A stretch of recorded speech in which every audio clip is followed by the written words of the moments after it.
प्रचार दिसतोय त्याच्या विरोधात लढा करण्यासाठी आज तुम्ही या ठिकाणी करत आहे म्हणून तुमच्या स्वतःसाठी या सगळ्यांनी जोरदार टाळा वाजवा. गेल्या 4 दिवसापूर्वी लोणीनगर गावामध्ये अत्यंत दुर्दैवी घटना घडली. म्हणजे ज्याच्या शरीरामध्ये आत्मा आहे,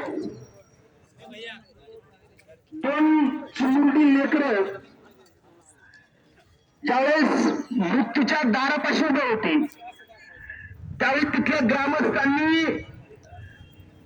सरकारी दवाखान्यातील प्रशासनाशी संपर्क केला आणि त्यांनी संपर्क केल्यानंतर या डॉक्टरांनी अँब्युलन्स देण्यासाठी नकार दिलेला.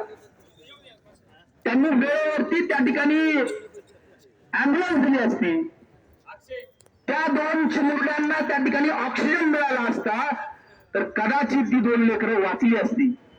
आणि मला वाटतं की या डॉक्टरांच्या हृदयामध्ये काळीज नसेल. माणूस म्हणून नियमावरती बोट ठेवणं हे कितपत योग्य आहे हे त्यांना कळालं पाहिजे. आणि म्हणून ग्रामस्थ चिडले आणि ग्रामस्थांनी चिडून त्या ठिकाणी त्या दवाखान्याला टाळं ठोकण्याचं काम केलं. आणि टाळं ठोकल्यानंतर त्या ठिकाणी पोलीस प्रशासनाने त्या ठिकाणी योग्य पद्धतीने ती सिच्युएशन हँडल करायला पाहिजे होती. पण पीआय साहेब त्या ठिकाणी येऊन आरडाओरडा करायला लागले. त्या ठिकाणी ग्रामस्थांना उचकून देण्याचं काम केलं.